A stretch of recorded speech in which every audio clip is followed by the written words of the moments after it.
of who. There we go.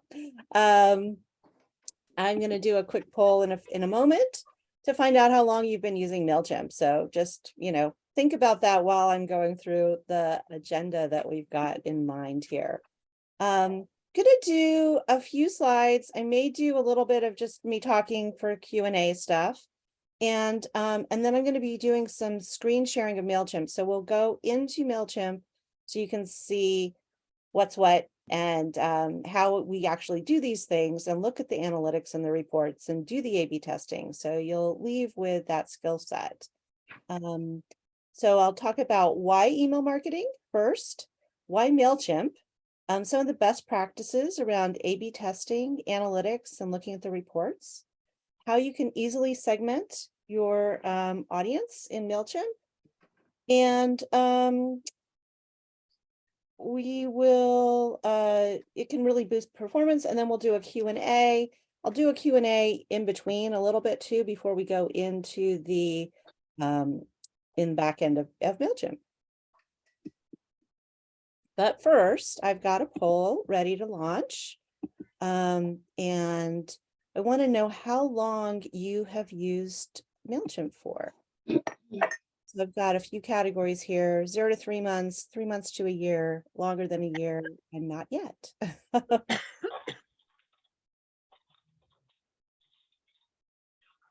So we've got some diverse answers here. I'll give it another minute because I've got 14 of you have answered out of 18, so we can have a few more respondents.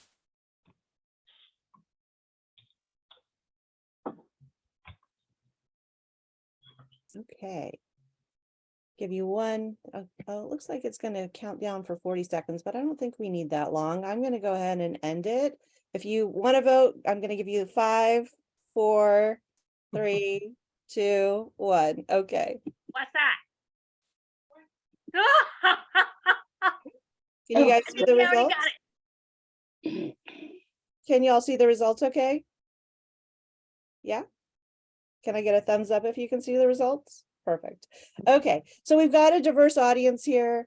0 to 3 months, a couple folks, 3 months to a year, one person, longer than a year, 6 people, and not yet 7 people. So as I go through, especially for those of you who haven't used it yet, if you have a question, you can pop it in the chat and I'll try to sort of bring you up to speed.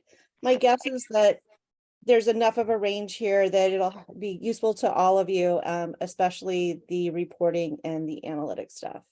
Did I write on my, how did I do that? Did someone write on? I don't know. Okay, I'm going to stop sharing. I'm not sure where this green marker came from. Okay. Thank you for doing that. That was really helpful for me to gauge where everyone is. So why email? I don't know why I've got those marks here. Sorry about that. So first off, why email marketing? I think you may have heard the hubbub about TikTok and its potential shutdown. And whenever you're using another platform that is not yours, you are vulnerable. And so one of the advantages to email marketing is that the list is yours, the content is yours, there is no algorithm, you're not dependent on paying to have your things show up at the top. It works for both business to business and it works for business to consumer. It's very cost effective. Basically, you're not paying postage, you're not having to pay for printing. You're able to create the email and send it out. You have to pay for the platform, perhaps. Mailchimp and a lot of the other ones have free versions. And so that makes it very easy to get started as well. There are really easy to use metrics that make it easy to iterate, to improve over time pretty quickly.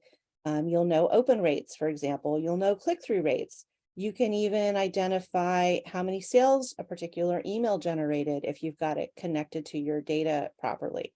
So there's a lot of metrics that you can use to make the next email better and the next one after that even better.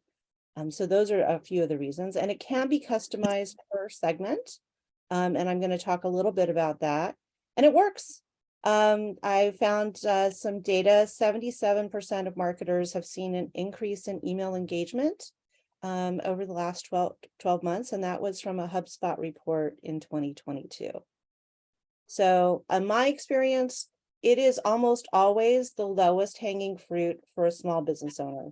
It is easy to implement. It can feel a little overwhelming once before you start, but once you get going with it, very easy to implement, generally brings results pretty quickly.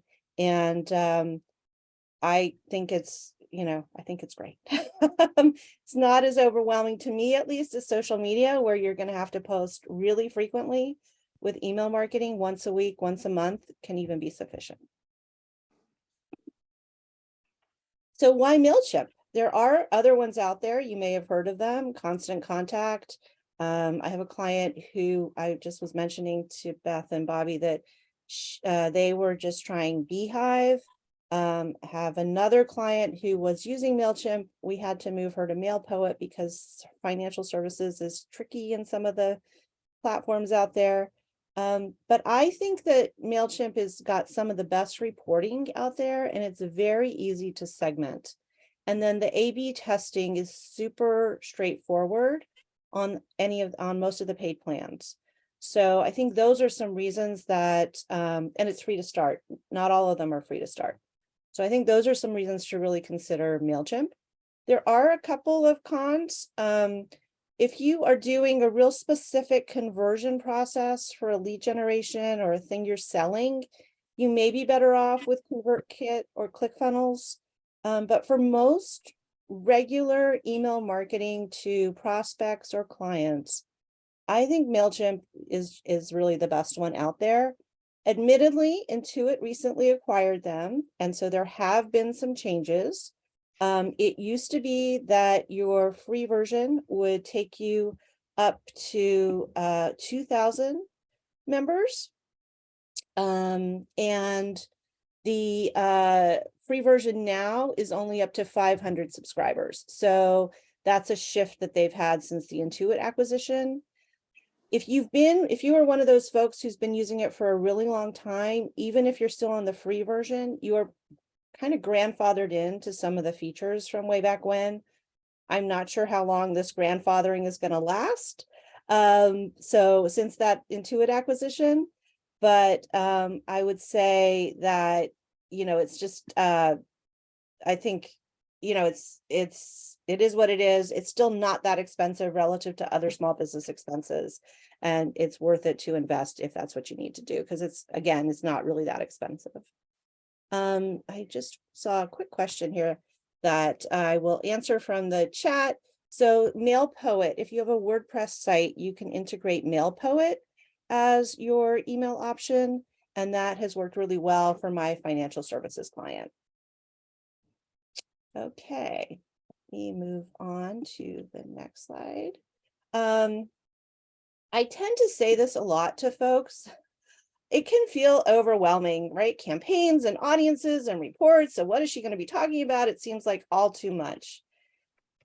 So I've got some tips here. They basically say the same thing in 3 different ways, especially with email, especially with any kind of digital marketing. You want progress, not perfection. The first time is not going to be perfect. You want it to be done, and don't let the perfect be the enemy of the good. So you're going to get better over time. You're going to learn how to improve. A/B testing is specifically designed to help you get better. First time may be stressful and challenging, but I promise it gets a lot easier, and you want to just get it done, get it out the door. If there's a typo, it's not the greatest thing in the world, but it's also not the worst thing in the world. People are going to probably skip over it. They're not going to notice. Our mind fills in things, so don't get too stressed about it. Okay. So I am going to talk really briefly. I wonder if I don't know if this is, sorry, I'm going to talk really briefly. I'm not sure if I hit annotate and then I got this crazy line here or what, but sorry about that. About the email itself. Couple things I recommend for the layout are a single column. Most people are looking on their phones these days. having a single column is really a great way to just make it easy for folks to scroll. There's not going to be sliding around to another column to see what it says. Sometimes it doesn't format the way that you want. And so a single column is generally the easiest thing to do. You want something useful, something interesting, and often fun. I think that you want to be able to, engage with your audience, engage with your prospects or your clients. I believe that short is fine. People don't have a lot of time. In fact, one thing I tell my clients is don't even worry if it's not opened. You showed up in their inbox, your name is there, your company name is there. Obviously, a higher open rate is great, but if it's not, it's okay. You're top of mind by being in their inbox on a regular basis. And so I think keeping that in mind as well. In terms of the fun stuff, I've got to move some of these things out here. One thing I've been doing for the financial services client, interestingly enough, is we've been doing a lot of memes. There are some free meme generators out there, and you can have some fun with those. Use images as needed. I wouldn't go way overboard on those unless you're a business to consumer situation and you're selling products and you want to include the images of those things, then images make sense. But for B2B, I would say your logo and maybe one. Pardon? Ooh. Okay. Oops. Let me go back up. And break it up for readability. I think one of the mistakes I will sometimes see is that the paragraphs are too dense. And so reading that on a phone or on a computer is harder than when you've got nice paragraph breaks, 2 or 3 sentences per paragraph. Don't overwhelm people. Maybe consider some bullet points, just enough white space so that their eye can go. They are scrolling, so they'll be able to sort of catch that, and it'll feel more natural and easier for them to read. The other thing that you can do with Mailchimp and with lots of others is you can segment your audience. And most of the research on this shows that segmentation is very helpful for specific things. And the ways that you can segment your audience include by information that you've added about them. I'm going to show you an example of one of my clients, and we have some segments based on that client's location. They have a national, actually have an international list, and they mostly sell products through our email marketing, but they do offer services in certain geographies. And so we've got some geographical segmentation going on to help them out, to market their services in addition to the products in those specific locations. The whole list doesn't see that, because if you're in Texas and they don't have service offerings, then it doesn't make sense for us to send an email that talks about services when they can't provide them in that state. Another thing we've done, actually same client, is with the sales history. So we've done a couple of very specific targeted, you're a top 10 customer and top 20 customer, whatever, we want to offer you a special promotion. And so if you've got it integrated into your store systems for your online sales, you can pull the folks with the highest sales and tag them, or just use the data that you've integrated. You can differentiate between prospects and clients and keep everyone in the same list and hold on to whether you want the prospect to get this or the client to get it, or both folks to get it. The other thing that's very powerful is to resend to folks who never opened the email list. So this is their behavior with your emails. Maybe they didn't open your last email and you want to send a reminder. It's super easy to do that, and I'll show you how. You may want to send it to people who've been on the list for only a couple weeks, or you may want to send it to the list of the folks who've been on it for 3 years. So you're able to do that to segment them, and I'll show you how to do some of that. Now, someone had asked about A/B testing, and thank you so much for the, is it Safia? Absolutely right example, right explanation, but I'm going to go through exactly what's available in WordPress. I mean, not in WordPress, in Mailchimp. So with A/B testing in Mailchimp, you can optimize on a few different things. You can optimize on the open rate, you can optimize on the click rate, or you can optimize on the total revenue. I tend to optimize on subject lines nearly all the time because my belief is that the open rate based on the subject line is the first step in the process of someone either reading it, taking action and clicking, or converting into a sale.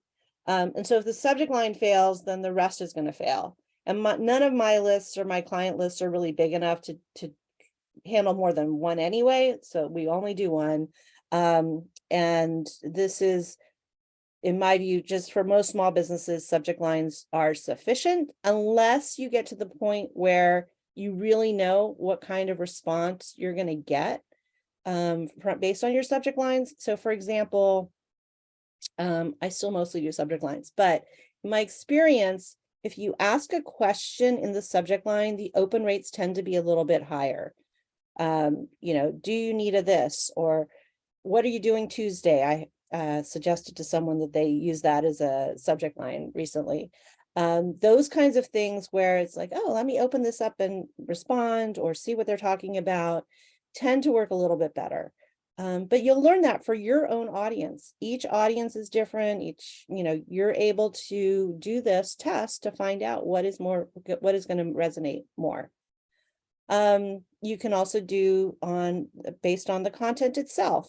Here, it would probably make sense to look at the click rate or the total revenue because they already opened it, right? So there's no reason to check on open rate if you're evaluating the content. So you'd want to look at the click rate or the total revenue. And you can also test the from name. This is probably for most small businesses not that important. But if you had a bigger organization and you wanted to see if it comes from the CEO, is that different than if it comes from the tech person or if it comes from somebody in marketing? So you can test that as well. And again, that's something where people are going to see that before they open it. So I think open rate makes the most sense for if we're going to use that. Again, for most small organizations, I would say stick to subject lines, look at the open rate, and that's what you're going to want to focus on. Go to the next slide. Oops. So the way that this works in Mailchimp is you set up the A/B test and it will you can define how many folks you're going to send it to. But the sort of the out of the box way is 10% get version A, 10% get version B, and the other 80% automatically get the winner after a few hours. Yeah, so there's a question here about open rate versus click rate in light of Apple screening that distorts the open rate. So open rate is, I think the concern here is that maybe the open rate is overstated. In any event, it's going to be consistent in both the A and the B versions, right? Unless you got a really heavy group of people who use Apple in one part of that 10%, and the other 10% had a different group. Because those are that should be relatively evenly distributed across your list, I wouldn't get too caught up in that, if that makes sense. We can talk about that. I've got a Q&A in a few minutes that we can talk about that in more detail if you'd like. One thing I do want to say, probably your list size is small enough that you're not going to get statistically significant differences between A and B. And Mailchimp is just going to send it to whichever one opened that number or clicked on that number in the time frame that you set. And you'll probably see as I go through a couple of examples that sometimes it sends the other 80% the version that did not win after the whole time of the campaign. Which means that at 4 hours, which is what I usually set it at, because I'm usually impatient and I want to get it out. Let's say version A was winning at 4 hours for open, and so it sent the 80% of the people got version A in addition to the first 10%. But by the end of the whole campaign, if I look back at it 2 weeks later, version B may have actually won by a little bit. They usually were so close that it's not that big of a deal, but it is a time where you can look and see, is there something I should learn from this? So you can go back and take a look. Yeah. So yes, I see a little bit more from Olga about the emails that look like they're open, but are probably not. That does happen. Again, it's probably not different between A and B, so you don't need to really worry about it, in my view. And in any case, in all of these situations, you can still get some learnings based on what you're finding, assuming that, again, like the Apple users are relatively evenly distributed between your two groups. Does that make sense? Great. Before we switch to the Mailchimp screen share, which will be a chunk of what we're going to cover today, to let you see in the back, are there any questions that folks have? And you're welcome to raise your hand or come off of, yeah, Najeen. Did I pronounce that correctly? Yes. I wanted to ask you how to are you going to teach us the basics of how to send the stuff, how to create the stuff, or because this is more like an up level to what I expected, and I'm confused about the first, the very first things. Yep, I'm going to show you.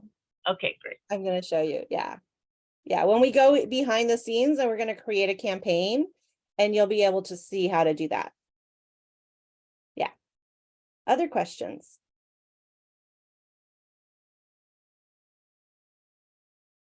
The other thing I will say related to sort of where to get started is because it can be overwhelming, sometimes it makes sense to start with outlines of what you want to talk about over a few months or newsletters if they're weekly. I have a tool, and I'll share the link at the end, that is an editorial calendar tool that you can use to kind of think through.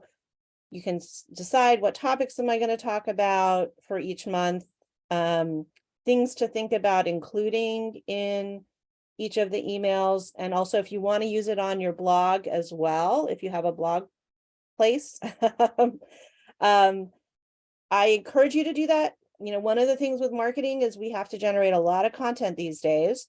And even with tools like ChatGPT that can help us out, you still want to reuse as much of that content as you can. And so you might want to tweak it a little bit before you put it on your blog posts so that it's optimized for some search engine stuff. And the editorial content calendar has a few little tips like that in it too. So I'll share the link to that later. Other questions?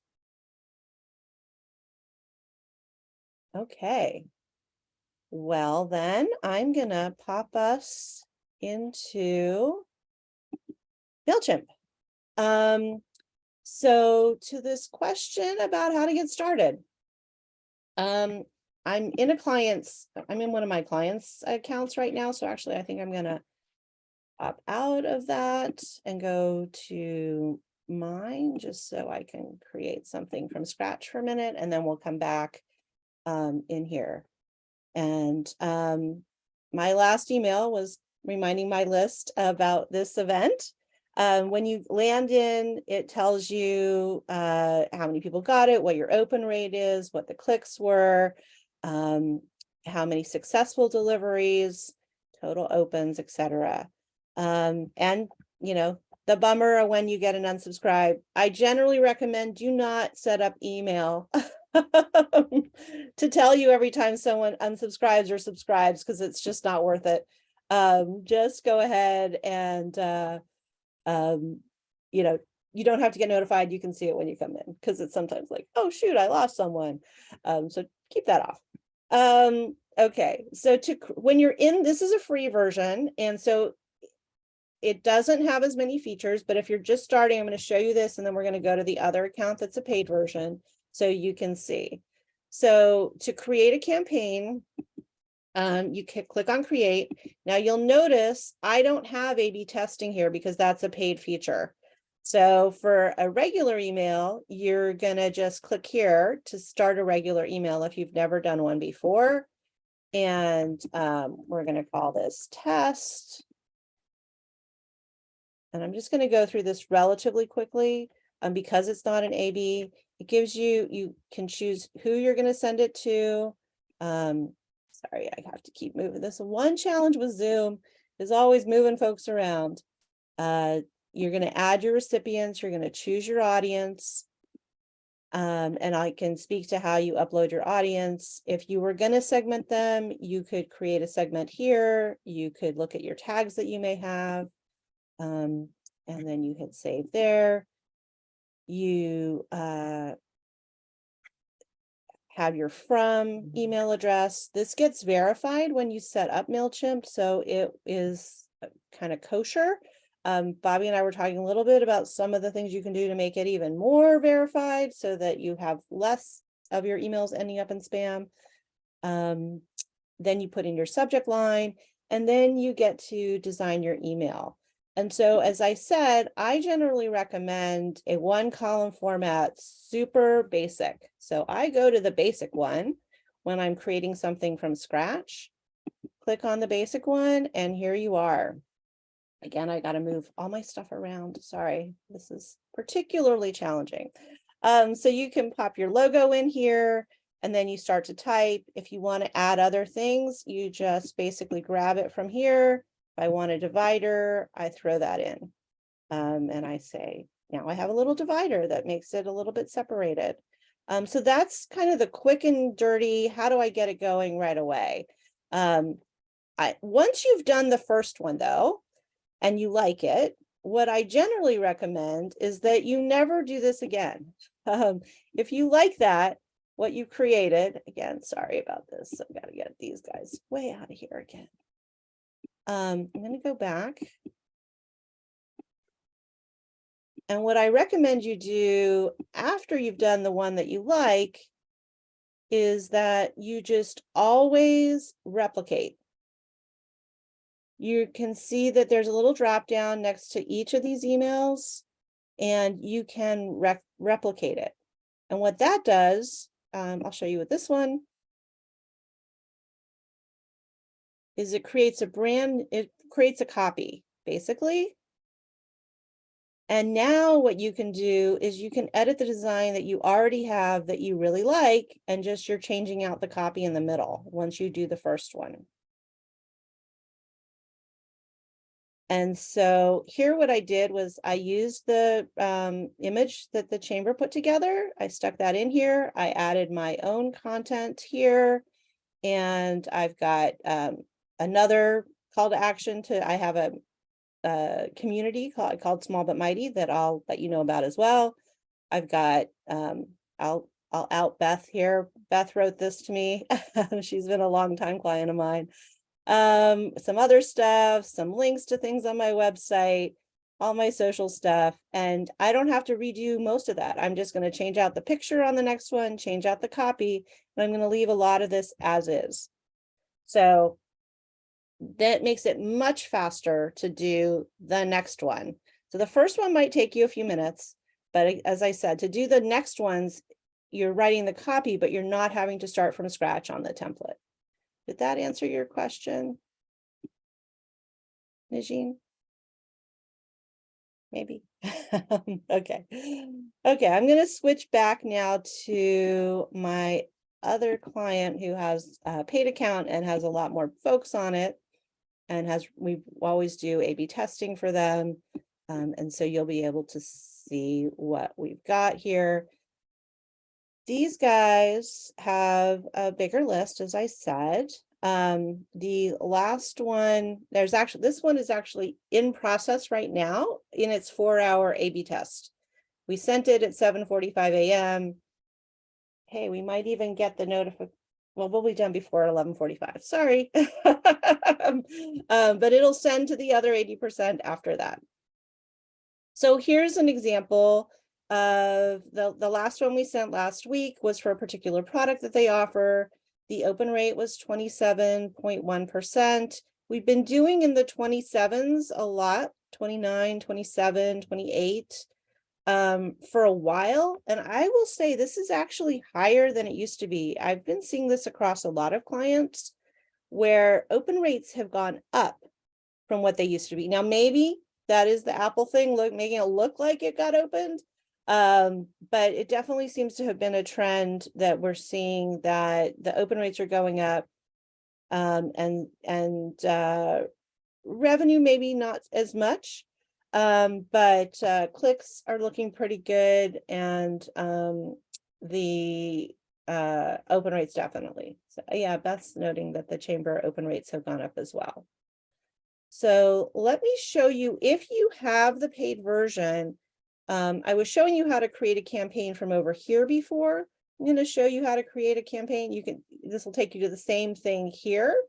Click on create campaign, and you'll notice this time it says A/B test. And so this is what you would create. Click on to create your first A/B test. And I'm going to show you this in, I'll just go ahead and actually, I'm not going to do it here. I'm going to do it with an existing one because it'll be a little easier and I won't have to run through quite so much stuff. So, oh, thanks for letting us know that.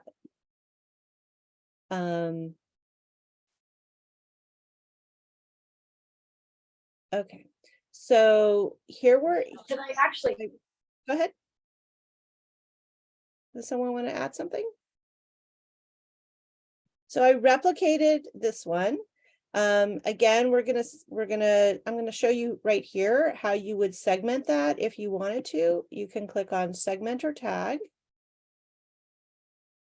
Oh, geez, come on. It's supposed to pop us up a little window. It was being a little weird earlier today. Let's see if there we go.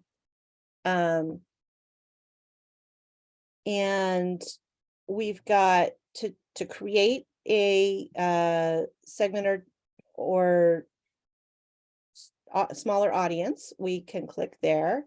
And then what we can look at is, who do we think we want to reach out to? They have some that are already pre-built, or we can create our own. And so like I said, I've got some in here based on their location, some based on tags you could do. And let me just go. If I want to build a more specific one, I can click on build a custom segment.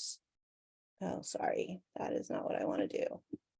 I usually this in a different way. Let me go back here. I'm looking for there we go. That's what I want. Group or new segment. So if I wanted to send it to anybody who was added recently, this is where you do that. Date added or the sign up source. Sometimes you might get a sign up from your website. Sometimes you might get it from somewhere else. One of the things that's really useful is campaign activity. So did they open the last campaign? Did they open any of the last campaigns? Did they click on something? So you may want to resend to the folks who did not open. So you can say campaign activity did not open, whatever that last campaign was, and send it to them. So that's how you handle the audience in the segment. So I'm gonna just go to next here and ignore some of that, just so you can see the A/B test part. So here we are, we've got A/B tests. This is on subject line.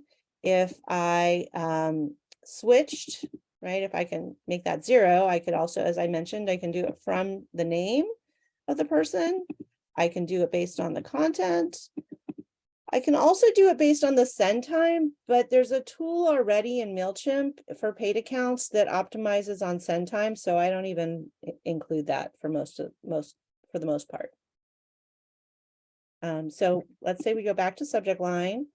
We're gonna send 10%, 10%, and then whoever is best after 3 or 4 hours.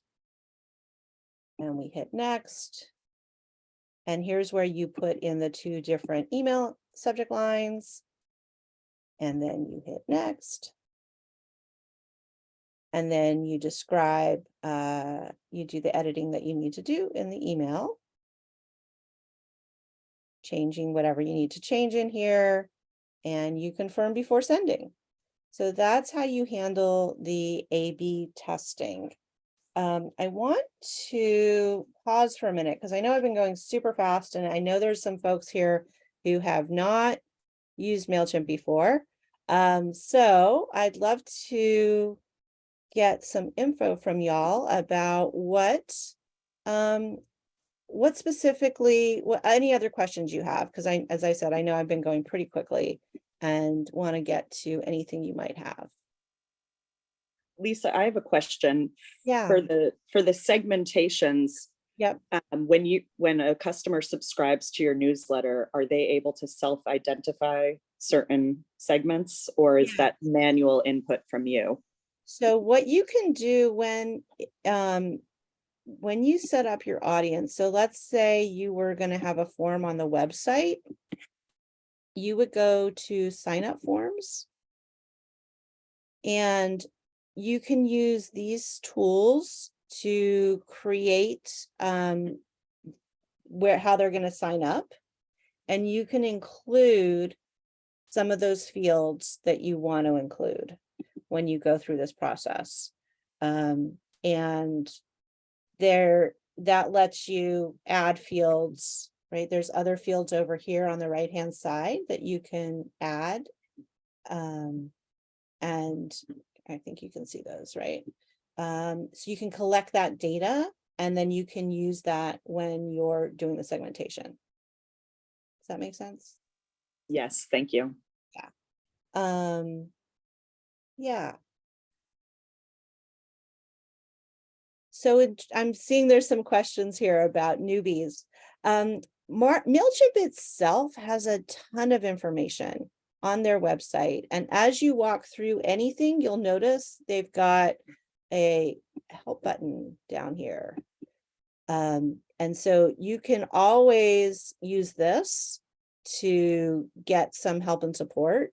If you have a question about what's going on, they've got, right? We were on the contacts page, we were looking at sign up forms, and they already start to give you some information right here.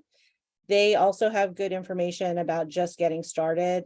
So there's a lot of tools that are already built into Mailchimp to help you do that. And I think I would start there rather than looking at the third-party stuff that might be out there.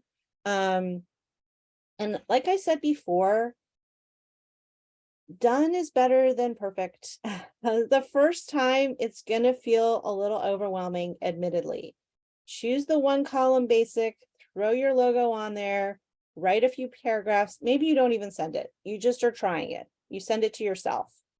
And I think that's, as with any software tool, in my experience, the best way to learn it is to try it. It's really hard to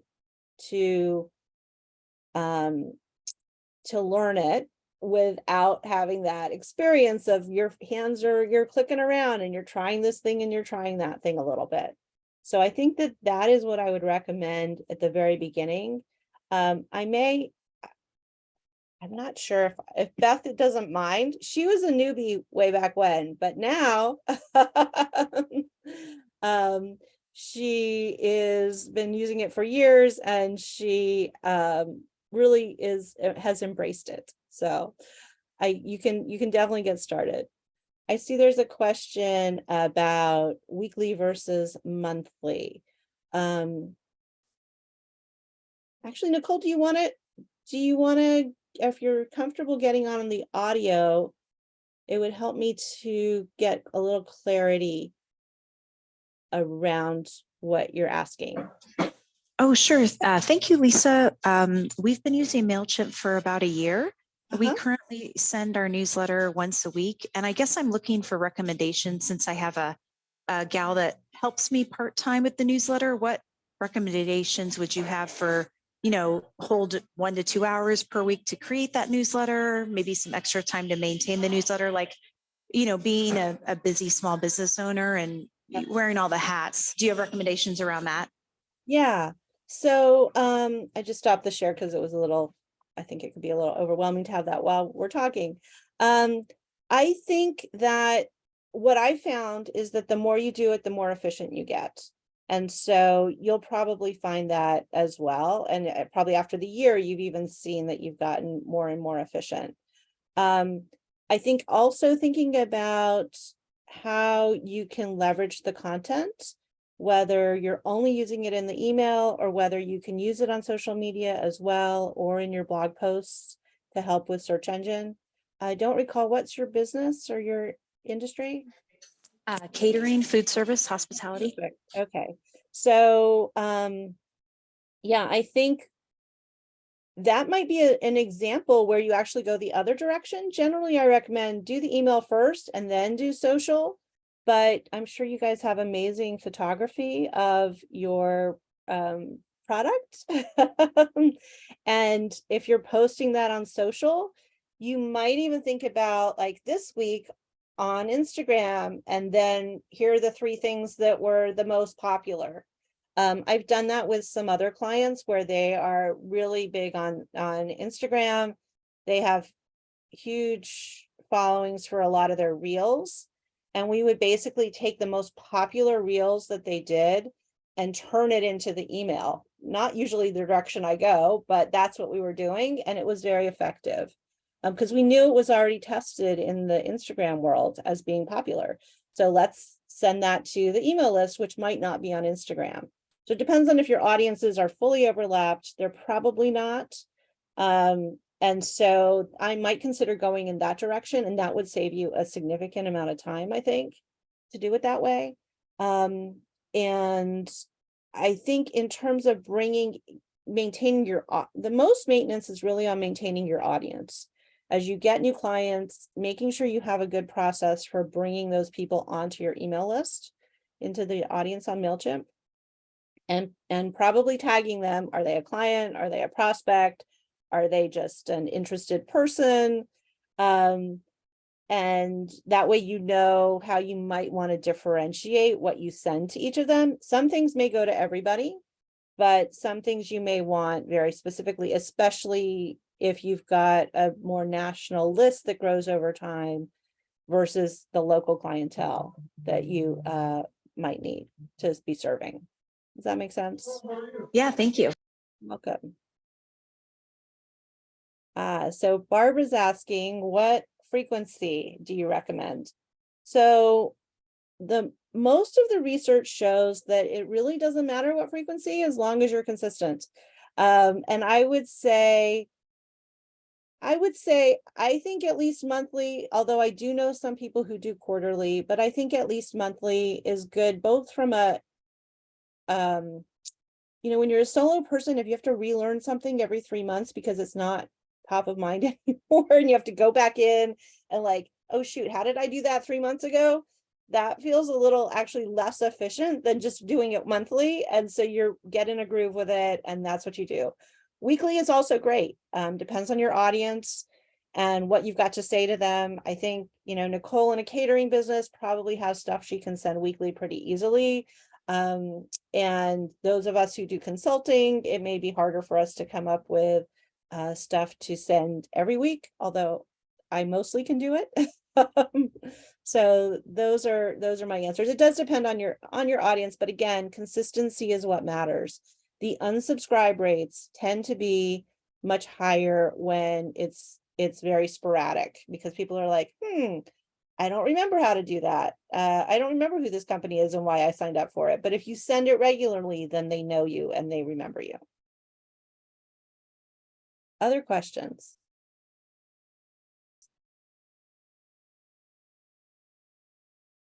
Okay. Well, let's look in the back end again a little bit. I want to go into some of the analytics that are available. And then I'll pop off if you've got some other questions as well. Here we go. So after you've sent your email out, let me get myself in there.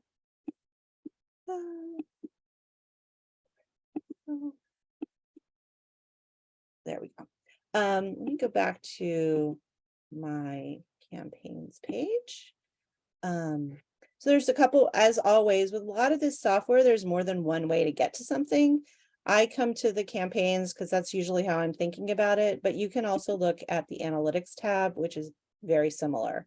But I tend to come in this way.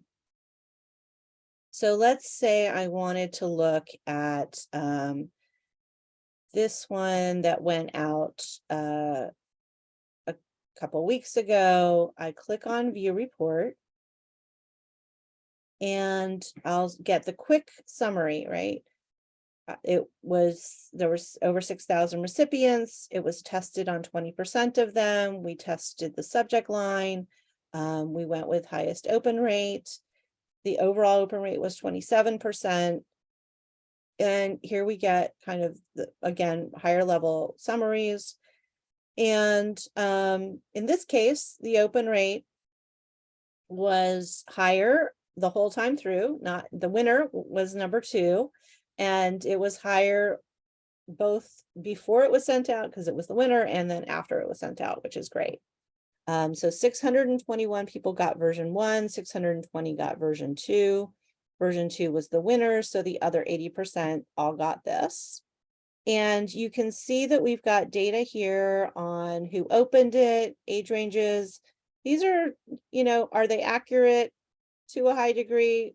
I don't have a ton of confidence, but it's interesting to look at for a minute. I don't know how they evaluate it. It's probably consistent. These guys sell parts for restaurant equipment. And so it probably is 3/4 men and 1/4 women who are getting this. But yeah, I don't spend a ton of time thinking about that because it doesn't really matter for how I'm going to behave. And maybe in a B2C situation, you might care about that more. So then I click on view report. And as a recipient of emails, I sometimes get anxious here. Let's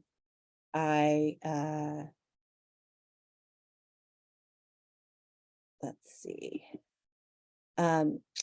Because you'll see what level of information you can get. So I can click on the 1,332 people who opened it. And so I see all of them I see all their emails. If I know who they are, I can see a lot of great stuff about them. You can change how many you see at a time. You can scroll your way through them all if you wanted to do that. You can also, probably more useful, is look at the number who clicked. And so this is one of the things that I do often look at. Number of who clicked. So there were 14 clicks. And here we see what they clicked on. Now, this is great because we were promoting the carnival equipment, which includes things like snow cone machines. So that's great. And then I can see who those folks actually were. And I've got them listed here.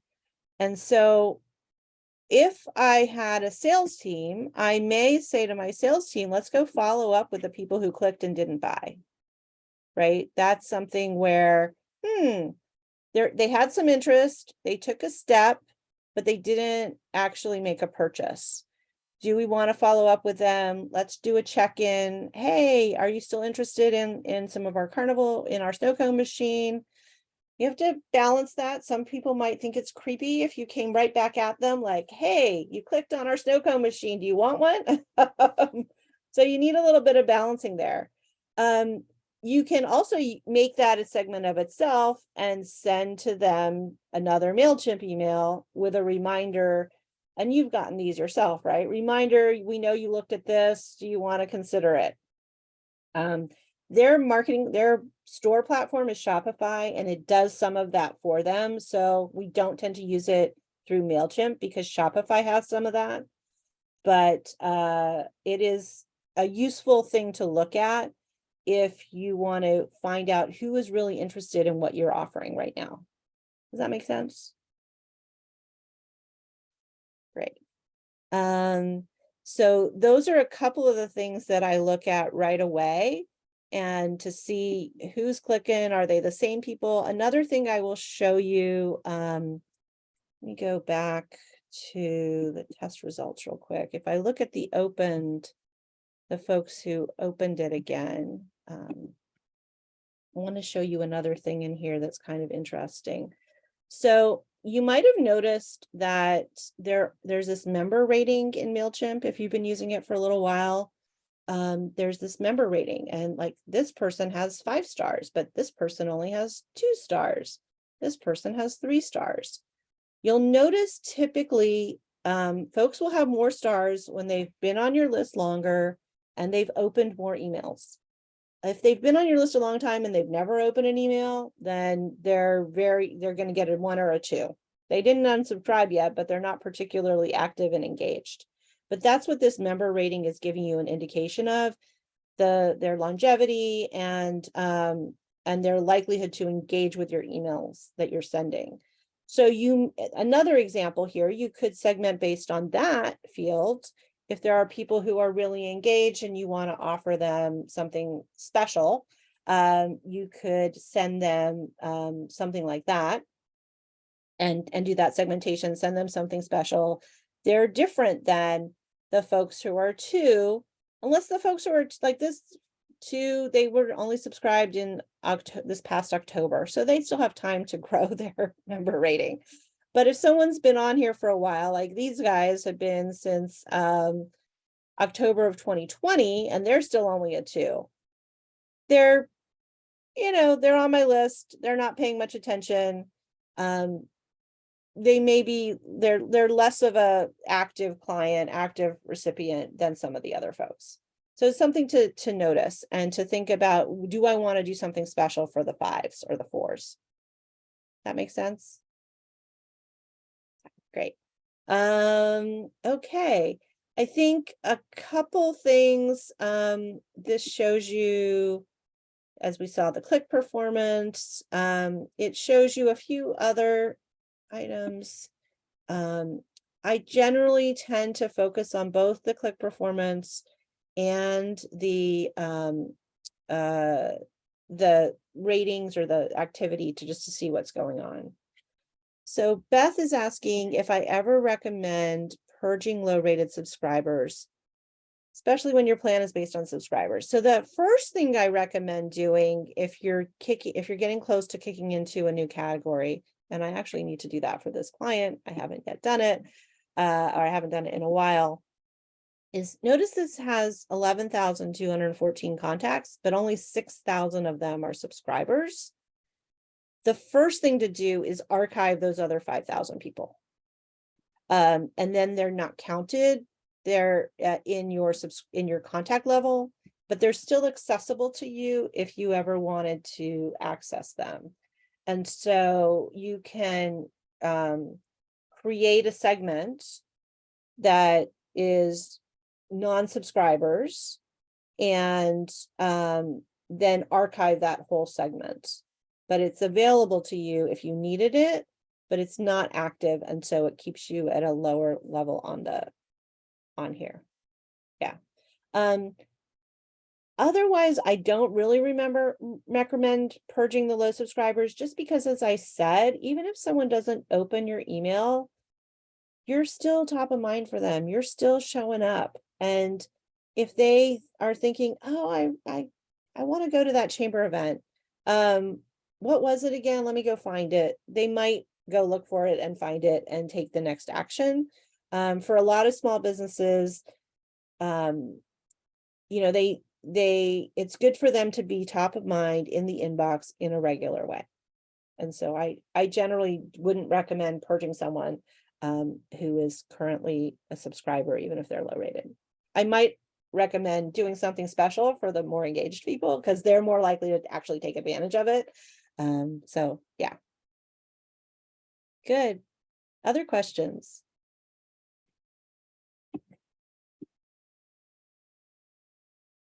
Okay.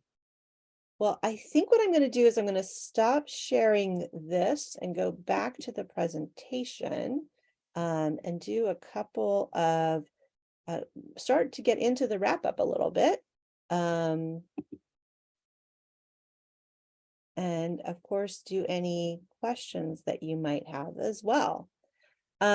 So I know it might have felt a little overwhelming. It seemed like there were some folks here who are newbies, and when looking for a little bit more of a slower intro, it is pretty easy to get started. We did a relatively quick overview. There are a lot of tools, as I said, on the Mailchimp site itself. I do want to say I offer a free 30-minute consultation to anybody. So if you have a specific question or you want to just talk to me about how you could get started, absolutely take advantage of my free 30-minute consultation.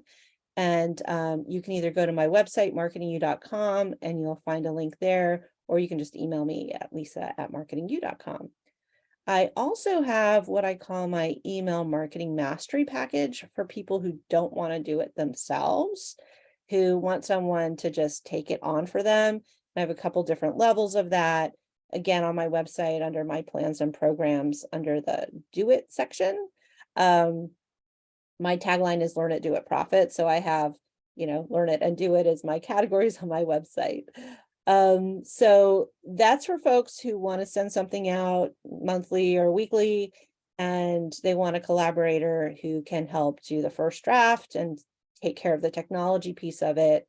And that might be a better match if you've got, if you're time strapped and want someone to take that on for you.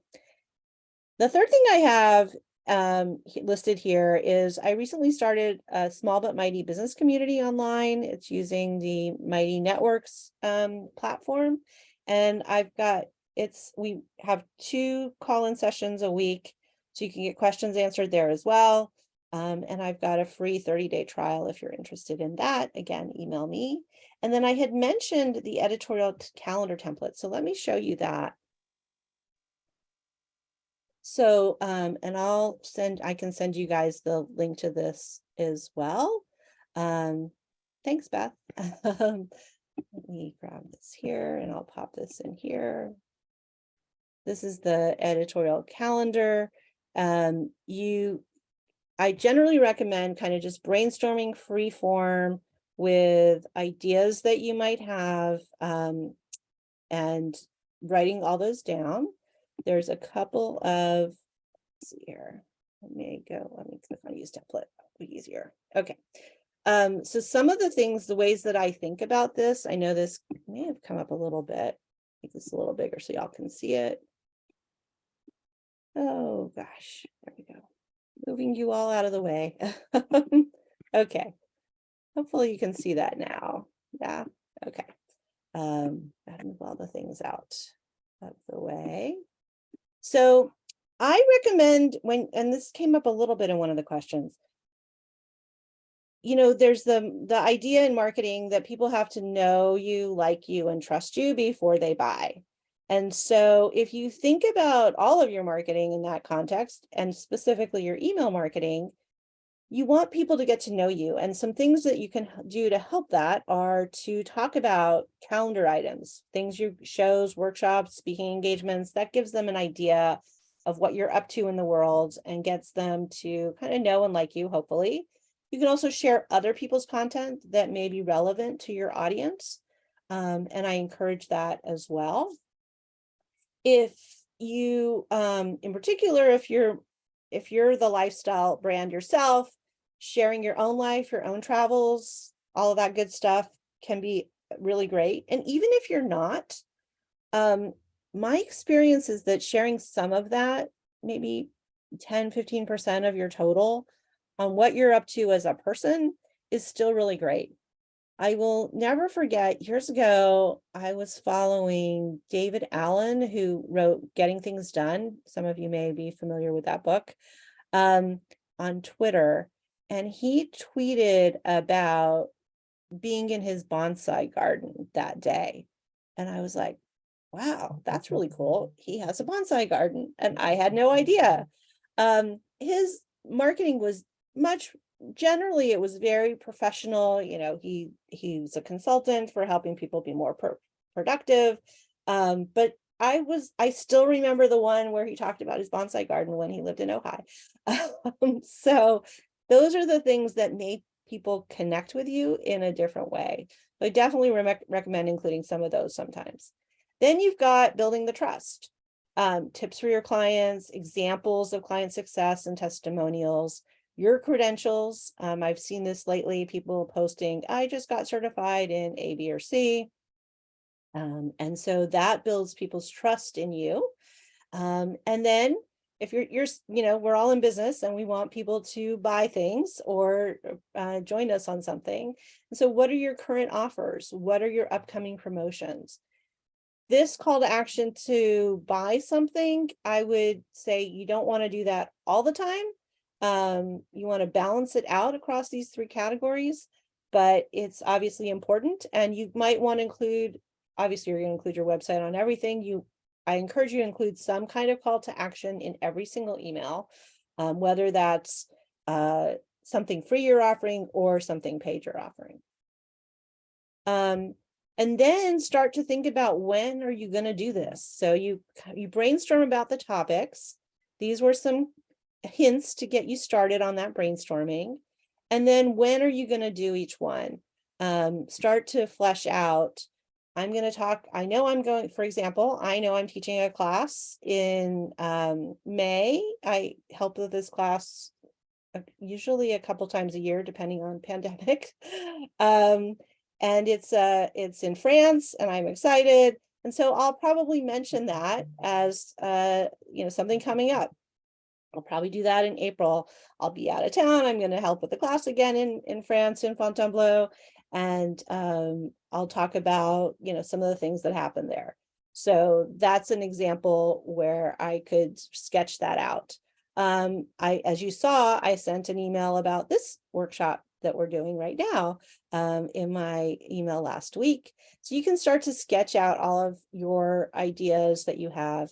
You don't have to fill in the whole thing at once. Fill in a couple. Don't get overwhelmed. I know I say this a lot, but in my experience with small business owners, the biggest challenge we have is we know we have 75 things we need to do, and prioritizing them and not biting off too much at one time makes it so that we can at least get some of those things done. So I generally recommend taking smaller bites, taking smaller steps, but you'll get there if you're consistent. And then write an outline of your first draft. Again, doesn't have to be perfect. If you're going to be using this in other places, consider, do you want to include some keywords that might be useful for SEO? Did you include a call to action? Do you need to create a shorter email, a shorter URL for it? Whether that's a bit.ly, bit.ly is probably the most typical these days. Have you posted it to relevant social media channels for you? Facebook, and the ones. Are you in any groups that it might be a good match for on social? And did you add the link to your email signature for people to either sign up for your newsletter or to see the latest one, or go to the blog post if that's what makes sense? So this is a tool. I've shared with you guys the link. You'll be able to download it and use it yourself. And I think it's helpful to get started on the thinking part before you get into the technology part. A lot of today was about the technology, but figuring out what you're going to say is important too. So I'd love to answer any other questions that you guys have.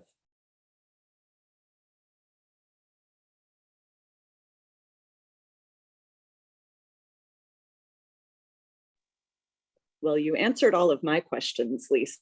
Thank you. I'm not sure if my colleague Bobby has any more, but this has been very useful for the chamber newsletter. So. Great. Oh, good. Good. I'm so glad. Yeah.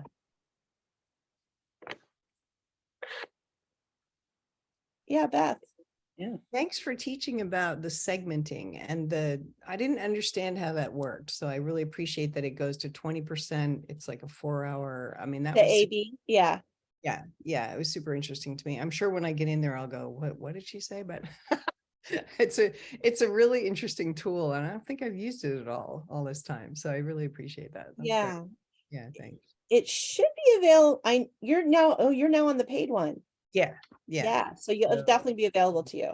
Yeah. Okay, cool. Thanks. Cool. Yeah, and it's such a great presentation. Thank you. I learned a ton, even though I've been using it a while. So it's Oh, great. good. Yeah. Oh, good. Thank you. Great. Yeah, so as Bobby said, Nicole, yes, you assign tags to the contacts. When you import them, I think it's easiest to do it when you import a bunch, or I'll be honest, I will sometimes export my list from Mailchimp, add a column in Excel or Google Sheets or whatever it is you're using for that tag, and put it in manually in Excel and then import the whole thing back in.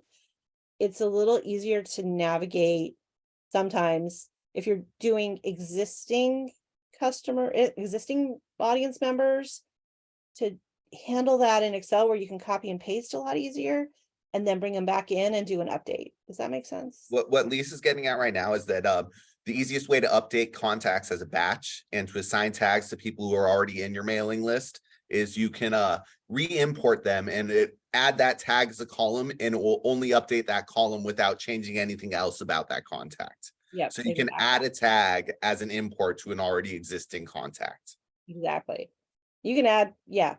And Or it's any number of tags. any number. Yep. It's just easier to do it in my experience. If it's one or two, then go ahead and do it right in Mailchimp. But if you're doing a batch of things, definitely export and re-import. Yeah. And what are some traditional tags? Like any examples? Yeah. So, prospect versus customer might be one. I will often tag when I bring a new batch in what the source was. So for example, I had a client who had a bunch of stuff in her Mailchimp already. And then she had a separate system, kind of like Calendly, but a different one, where she had an export of the folks who had signed up for appointments that way. And she wanted to import them, but I was like, let's just know that they came from there. Just because she might, she already knew she had an appointment with them. And so we tagged it as where it came from. I think it was appointee was the one she was using. So I just used from appointee and the date so that I knew that if we needed to remove them, if there was something wrong, we could. If there was a reason to mark it directly to that, we knew them and who they were. Especially if you do more than one on one day, because you could still do it by the date that they were imported. But if you're doing more than one on one day, then you definitely want to tag it with where it came from. Yeah. I think for us, at least, source is the most likely use of tagging, or if we wanted to segment things like specifically to the member portion of our newsletter audience without having to create duplicate lists, so that because I believe even if somebody is on one emailing list and another, they count as two contacts when they're looking at your total subscriber count. Yeah, they used to really, it used to be a real hassle. The way that lists right now, it's better just mostly have one list and segment this way. Absolutely. Yeah, you used to be able to have multiple lists without them double charging you. Exactly. Great. Well, I'd love to have any other questions, or, if you want to, I will put my email here in the chat as well. So you can let me know if you're interested in the 30 minutes to get you started on Mailchimp. I'd be happy to help you with that. Yeah, and just to answer everyone's questions, we will send everyone who registered today a link to this recording, and we'll also include a link to the Canva template and Lisa's website and all of her contact info. So great. Let's see, any other last questions? Oh, great. So folks are sharing some contact info. That's wonderful. Well, don't forget the Chamber of Commerce. We are a network of business owners in the Berkeley community. So if you've never thought about considering a membership, now might be the time. You'll have the opportunity to chat with Lisa at other chamber events and have access to our whole suite of programming that we do. So Lisa, thank you again very, very much. Thank you to everyone who attended. I'm sure we missed some folks due to those wild internet and power outages today, so we'll happily share this later today. Thank you, everyone. And yeah, you'll get to see our chamber newsletter, which is in fact made in Mailchimp at the start of next month, because you are now part of our contact network. And do you know that they came from this workshop? That's the next question. Yeah. We'll add a tag. I can't wait to try. Yeah. Awesome. Well, thanks everyone. Enjoy the rest of your day, and we hope to see you all soon. Thank Thank you. you. Thanks so much, Lisa, and you guys. So You're great. welcome. Great to see you. Thanks. Nice. Yeah, it's good to see you.